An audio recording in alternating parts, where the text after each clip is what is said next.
everybody, and welcome back to another video on my channel. Today is Thursday, which means it's time for another writing video. Two disclaimers really quick. Number one, if you heard jingle jangling, that's my cat being crazy and running around. And number two, again, this background is different than any background we've done. Like, it's different than last week, the week before that. The new apartment, me and Damien are still trying to figure out a spot for me to record. I haven't really figured out a perfect spot yet, so this is what we're working with this week. As you may know if you looked at a calendar, tomorrow is February 1st, and with February comes Valentine's Day. So 2 weeks from today, when this video is going out, will be Valentine's Day, so I decided to do a Valentine's Day reading and writing tag. 5 of these questions are writing related, 6 of them are reading related, and at the end, I'm gonna tag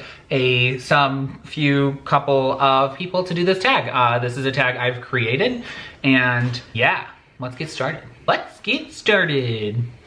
That was a Nerdy Nummies reference. Question number 1. Are love stories in your books usually more of a side story, the main focus, or non-existent? And why?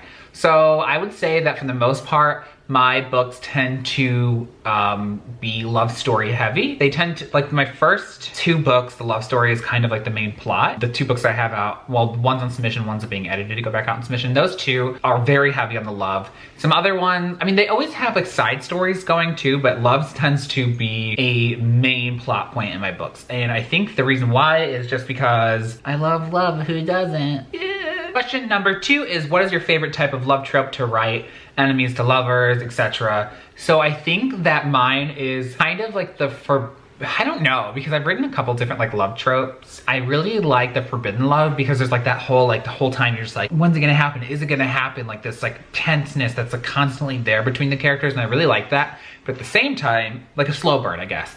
But at the same time, although slow burn and forbidden love are 2 different ones. So I guess more of the slow burn. At the same time, it's really hard to write because I'm just like, oh, I just want you guys to kiss. But like, I could make you kiss because it's my book, but you can't. And it's just really hard to write.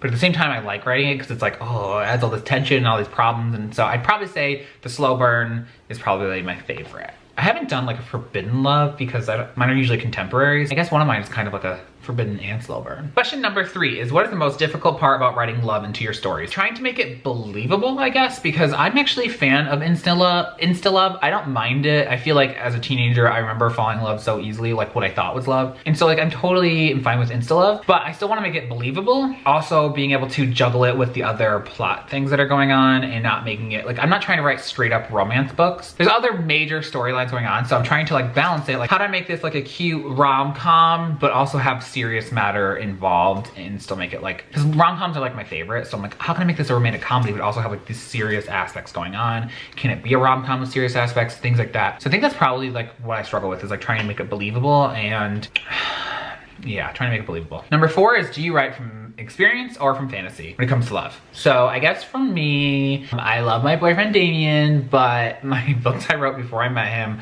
and I think I wrote them based on the fantasy of what I wanted as a teenager but never actually had, because like I wanted to have like this big epic romance, you know, but I didn't have that. I feel like hardly anybody actually has that. And I think that's why a lot of people turn to YA books, like, because when you're a teenager, you remember what that feeling is, you know, like when you like have a crush on somebody or something. Like I even had that with Damien. So like I understand like that feeling, like you want to relive that feeling. I guess I'm going off on a tangent, but basically I write from fantasy for love, I guess. Because I feel like love in books is often like an exaggerated form of what it is in real life, if that makes sense. Yeah. I've never written something in one of my books, love story related, that's based off of real life. 5 is, have you ever fallen in love with one of the characters that you're writing? Teenage me would have been in love with the boys I write, because like, of course, that's the kind of, like, I'm writing the kind of guys I'd be into, right? Like, isn't that right? Like, isn't that what you're supposed to do? I don't know. Yes, I have fallen in love with the character I've written. Number 6 is, what is one ship you can't get behind no matter how much other people love it? Okay, listen, look, this may be like controversial, but I cannot get behind Dimitri and Rose in the Vampire Academy. I finally listened, like this is such an old series, like people read it years ago, but I finally listened to the first one on audiobook. And first of all, hated the accent that the like audiobook person was doing for Dimitri. Like I get that he's supposed to be like Russian or whatever, but the accent was so bad, it was terrible. That made me like not even really like him, because I was just like, oh, this is like, it sounded like a caricature of a Russian person, so I didn't like that. But on top of that, he's the same age as me. He's 26 years old, she's 17. Now, I don't care if you're a vampire or a Morai or whatever, or what, like anything, a werewolf, it doesn't freaking matter, but like that is a huge age difference and weird. And he even says in the book like, oh, we're in different parts of life, I've experienced things.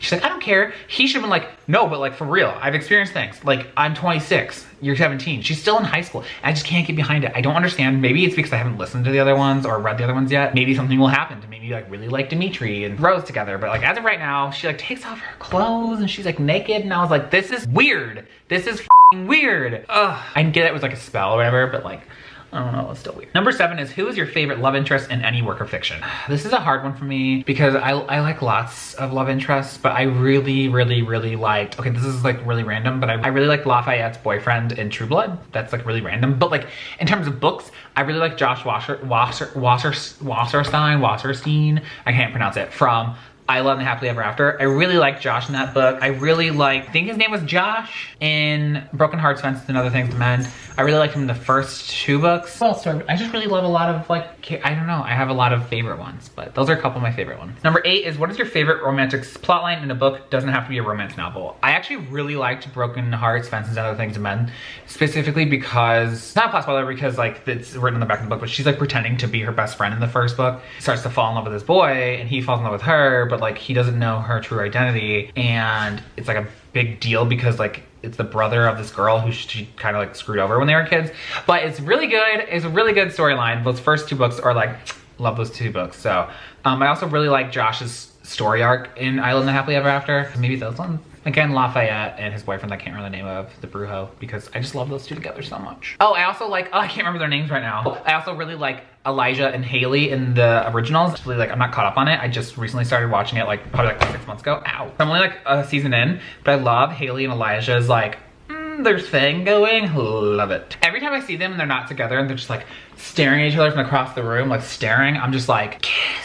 I get it. She's like pregnant with like his brother's baby and she's like a werewolf or whatever and he's a vampire. I don't care. I love it. I need it. I need it to just, A doomed ship would be Cesare and Lucrezia from the Borgias. That is a doomed ship that I will go down on. I get that they're, this is messed up because I'm all like, I can't get behind Dimitri and Rose because like they're like so far apart.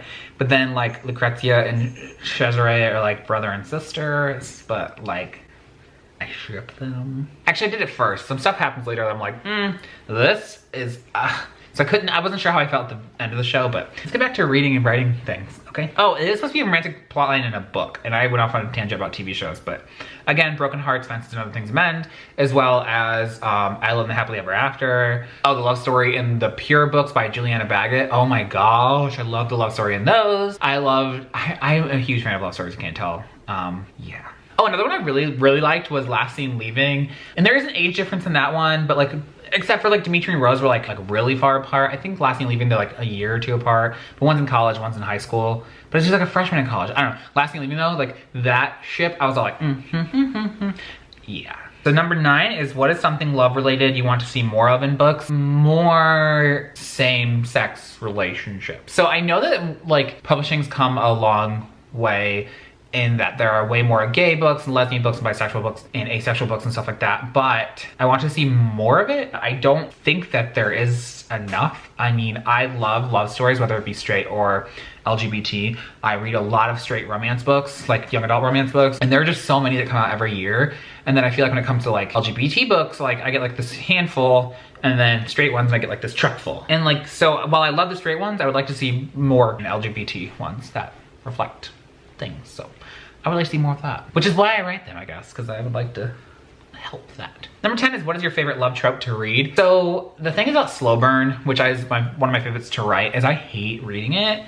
Like, I think it's because I hate it. I'm just like, oh, when are they gonna get together? And it like drives me insane, which is like, so many books do slow burn and so many TV shows do slow burn. But then there's like slow burn that's too much. Like if you've ever watched Young and Hungry, like the will they, won't they get together, that crap, it got old. Like the Ross and Rachel, people trying to recreate that, it got old. I'm not here for it. I don't like it. It's boring. I can take a little bit of it, but seasons and seasons and seasons, When it comes to books, one of my favorite, I think, is probably, I actually really like the like exes who are only exes because of a stupid situation, like realizing why they fell in love to begin with and like are back together. Like, so I can't say that, it would be a splot spoiler. But there's a book I'm thinking in mind where the two characters, like it's a love book and they like fall in love and they like get together, but then they break up over something super stupid, and like they're still both in love with each other and they know it's super stupid, but they have to like overcome that super stupidness to like get back together. I really like that. I don't know why.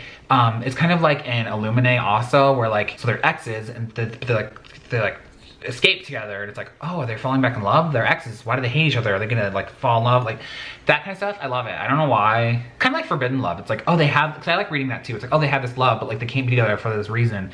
And even if it's stupid, I still like it. It's like they gotta like overcome it and like climb on top of it and just. Number 11 is, what is your least favorite trope to read? I think I already said that I hate reading slow burn, but I think that one's more like a love hate, because I do like it when they finally do get together, but like the build up to it, I'm just like, what is happening? This is taking too long, it's driving me crazy. I want them to kiss already, and then they kiss and I'm just like, yes. One of the tropes I hate is like the ambiguous love ending. It's like, there's a major trilogy, which I'll not ruin for anybody who hasn't read it, but I loved the love story throughout the entire thing, but at the very end, it was like something happens and it's like, oh, are they gonna end up together? I don't know. And then it just ends. Okay, what? I don't like that. I don't like the ambiguous ending. Like, I wanna see them kiss. I want to have an HEA, a happily ever after, and I want them to like end up together. I don't like sad stuff. That's why I'm reading the romances, and I don't want sad romance. I want happy romance. Oh, I remember the other one I hate is that like we're not together because of the stupid one miscommunication. So many problems in books and movies and TV shows could be solved so easily with just communication, and I get this is common for many reasons. Like